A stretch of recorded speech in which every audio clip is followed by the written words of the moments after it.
A classic NFC rivalry game, the Green Bay Packers versus the Dallas Cowboys. These two teams have been trading winning streaks since the rivalry started in the 60s. The Packers opened things up with a 6-0 run under Vince Lombardi, but the Cowboys answered back with a 9-1 run in the 90s. The Packers have been 9-1 since 2010 though, with the Cowboys' last win coming back in 2016. Will they finally secure another and begin their own run, or will the Packers' dominion over Dallas continue? We'll see in the simulation, but first, let's get behind the bar and make our drink a frozen Tundra. Oh, this one is a classic. As a Lions fan, I hate you both and I want both teams to lose. Personal fandom aside, I didn't realize how one-sided this rivalry has been until I started researching for this video. You know, obviously both these teams have been really competitive for a long time, but both have also fallen short in their own special ways too. So we'll discuss the football side of things in more detail during the simulation, but for now, let's get into a certified Dallas creation, the frozen margarita. You might remember from the Texans game back in week 2 that I said the margarita was almost certainly not created in Texas. That is true, I stand by that. However, the frozen margarita is its own distinct drink, one with a very well-documented history. May 11th, 1971. The first pre-made frozen margarita is made at Mariano's Mexican Cuisine in Dallas, Texas. Now there's a very important qualifier to that statement, and that is the pre-made part. See, blender margaritas were being made basically for as long as there were commercially available blenders, late 1930s or so. But blender margaritas have a very important weakness, and that's that it still requires a bartender to slice the limes, measure out all the ingredients, blend for the correct period of time, and then repeat that entire process anytime there's a new order for a margarita. So in 1971, restaurateur Mariano Martinez took a second-hand soft-serve ice cream machine, tweaked the recipe a little bit, and created the modern alcoholic slushie that we all know and love as the frozen margarita. Now, I could say more, but the original machine is actually here in Washington, D.C., so you know what? Screw this. You're coming with me, all right? We're going on a little field trip, all right? Pack your bags. So, one quick bike ride down the National Mall later, we're at the Smithsonian National Museum of American History, which in my opinion might be one of the more underrated Smithsonian museums. And right here in the food exhibit, we can see the original soft-serve ice cream machine that birthed the ready-made frozen margarita. Now, Martinez was originally inspired by the Slurpee machines at 7-Eleven, but their parent company refused to sell him any, causing him to turn to this second-hand beauty. Now, getting back to why the frozen margarita is a different drink than its shaken cousin, there's an engineering issue that keeps one from simply pouring their favorite margarita recipe into a blender and pressing go. Pure ethanol freezes at negative 173 degrees Fahrenheit, or negative 114 Celsius, and sugar also lowers the freezing point of water, so one has to add extra ice to ensure there's enough water to maintain a slushy consistency at a reasonable temperature. However, all of that extra water means the drink will be extra diluted, and nobody likes a weak drink. The solution that Martinez came across, and Dave Arnold explains the science behind in Liquid Intelligence, is to emphasize high alcohol liqueurs like cointreau, achieving the required alcohol and sugar concentrations for a tasty drink, while minimizing the amount of water present pre-ice. I'll explore this a little bit more when we make our frozen Tundra, but for now, we'll wrap up our little field trip and head back to my apartment to explore our Packers Punch. Alright, we're back, and Packers Punch, the drink that's literally whatever you want it to be. I'm not kidding. You just take whatever alcohol you have, throw it together, and as long as it's vaguely yellow or green at the end, congratulations, you've made a valid Packers Punch. The variants of this are extensive, but as far as I can tell, they fall into one of two categories, the bourbons and the melons. For this video, I'm going to be going with the melon spec, which is just Midori and vodka topped off with orange juice. The bourbons go for more of a traditional punch, combining bourbon, triple sec, lemonade, lemon lime soda, and an apple, I guess, for vibes. These two categories are not exclusive and not exhaustive. Crown Royal wants you to put black tea syrup in their bourbon-based one. Chelsea Gilling blends the two, going with a spec that's vodka, pineapple juice, Midori, triple sec, and lemon lime soda. The possibilities here really are endless. Despite all the variants though, the important thing is at the end of the day, the drink is green or yellow, and hopefully we can bring that color to our drink, the frozen Tundra. All right, another drink where the ingredient list was pretty easy. The hard part was figuring out the ratios. I'm using Dave Arnold's spec from Liquid Intelligence here as my baseline, but man, if there was ever an episode where I should have done a test run of the drink to figure out if it would work or not, this is definitely it. But I'm using that as my guide, and I'm just gonna let it rip, and good or bad, hopefully it'll at least be good content. Sadly, I do not own a slushy machine, so this will be a blender margarita. And because I have a big blender, the spec I'm going to be using is a double, because it would be hard for a blender this big to only make one drink. So all of that out of the way, without any more delays, we are adding to our blender 2 ounces of our tequila. You can use a Blanco, you can use something that's got a bit more age to it. Really doesn't matter too much.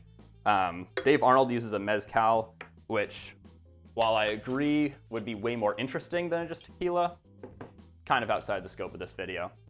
Next up, 2 ounces of cointreau. So if you're familiar with your sort of normal, tequila spec, this is a lot of cointreau, but the reason we are doing so much of it is because cointreau has such a high sugar and alcohol volume, or concentration of those, sorry. As a result, we don't have as much dilution in our drink, and we still get all of that alcohol, all of that sugar, all of that flavor. So that is why we are using so much of our cointreau. Next up, we are going to do 1 ounce of our Midori. This is green. It is green, it is melon. That is what it is, that is why it exists. And we have now created the ooze that the Teenage Mutant Ninja Turtles were born out of. So this will be an interesting drink. Finally, capping that all off, would not be a margarita without our lime juice. We are going to do 1 ounce of our lime juice. And yeah, you can see all of that liquid just basically brings us up to the level of my blades. So good thing I'm making this a double. And then finally, I got my scale because we are going to be adding approximately 8 ounces of ice to this. Obviously, you do not have to be precise when you're doing this. I'm gonna crack the ice a little bit just to help the blender.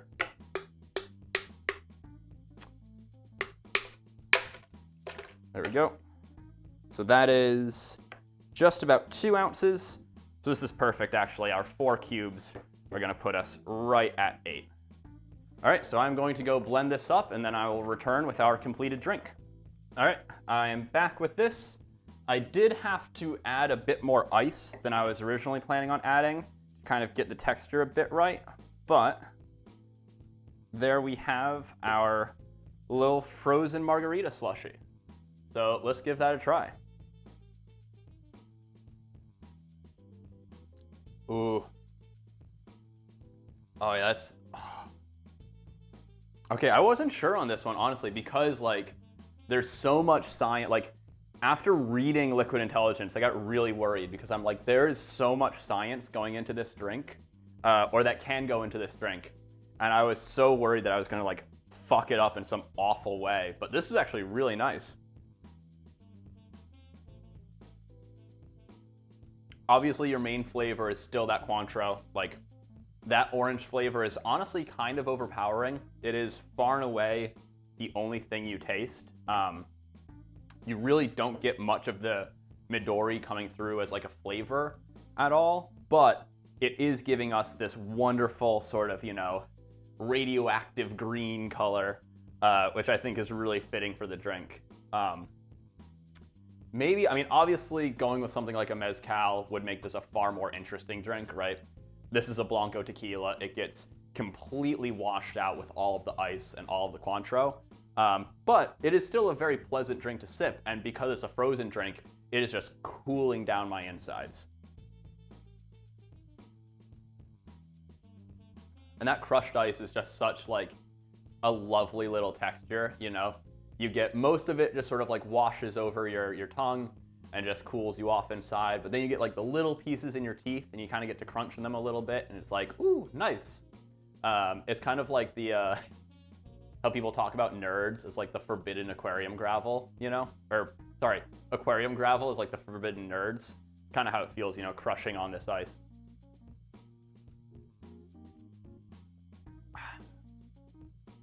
All right, altogether not too bad. Certainly not one of my favorite drinks, but you know, if you ordered a frozen margarita at a bar and got this, you know, I think you wouldn't mind one bit. So, with our drink that's as cold as Lambo in January, let's get into the simulation. It's finally here, Green Bay versus Dallas. Now I know that everybody wants to see Micah, but the Packers get the ball first, so that'll have to wait. That said, the Cowboys' defense is certainly feeling his absence, as the Packers march all the way down to the 4-yard line before Tucker Kraft hauls in the game's first touchdown.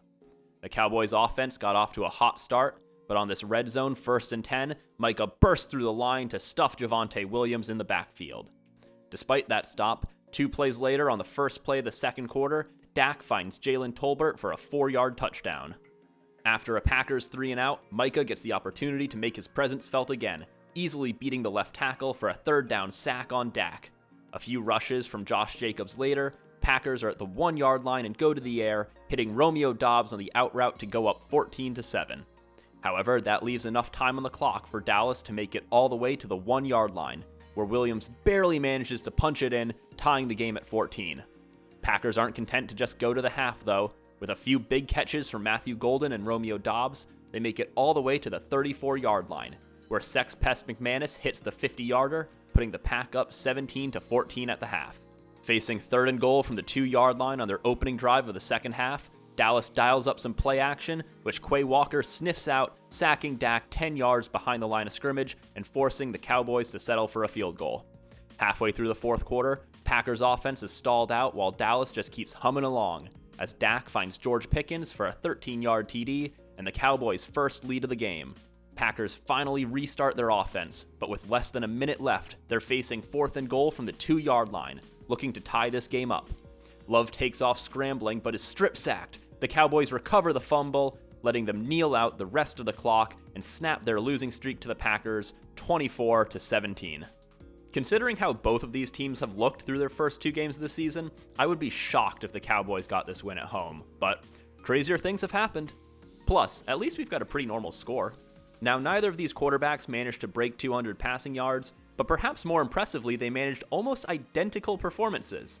Both throwing for 194 yards exactly, both had 2 touchdowns and no interceptions. The only difference is that Love took 3 more passes to get it done, and Dak had 1 more completion. We also see some of that hyper-efficiency in terms of completion percentage that Madden likes to give us, which I think is due at least in part to the AI's decision-making process, essentially only attempting throws it knows it's very likely to complete. We turn now to the running backs, who both had quite solid performances. 18 carries for 62 yards for Jacobs is very similar to his Week 1 game against the Lions, and Javonte Williams seems to be fitting in just fine in Dallas, tallying 55 yards on 11 carries. 4 carries for 23 yards is a bit on the high side for Dak, but nothing crazy. Some incredibly normal receiving stats as well, not surprising to see CD and Pickens topping the Dallas side of the stat sheet. First rounder Matthew Golden also had a respectable wide receiver 1 performance, especially in an offense that loves to spread the ball around, bringing in 6 catches for 67 yards. This sim was run before Jaden Reed broke his collarbone, so that's why you see him right up there, but besides that, a pretty normal bottom of the stat sheet as well. Josh Jacobs tacked on a healthy 25 receiving yards, and Tucker Kraft only had 3 catches, but a touchdown is still a touchdown. Now, Jordan Love actually had more passing yards and rushing yards in the Monte Carlo sim than in Madden, with Dak suffering the opposite fate. That trend persists across the running backs as well, with Josh Jacobs seeing a 20-plus yard boost to his rushing yards, while Javonte Williams fails to break 50. Speaking of breaking 50, Lamb is the only receiver to have above 50 receiving yards, with the Packers' pass catchers all chilling in the 40s. Now, it's important to remember that the Monte Carlo sim doesn't account for any personnel changes on defense. It simply pulls forward the defensive stats from that team's last season. In other words, Micah Parsons is still on the Cowboys in this sim, and it still has the most common outcome as a 21-14 Packers victory. That specific outcome is especially common in terms of sim probabilities, occurring in 5.5% of all simulations. The average score across our 10,000 simulated games is a 20-13 Packers victory. Do you agree with the simulations, or do you envision a different future? I'm looking forward to hearing your thoughts down in the comments. As a reminder, our drink for this matchup is the cool, crunchy, and cointreau-y frozen Tundra. If you make it, please let me know what you think, and I'd love to hear your suggestions for what drink should be your team's representative. Stay curious, stay thirsty, and I'll see you in the next one.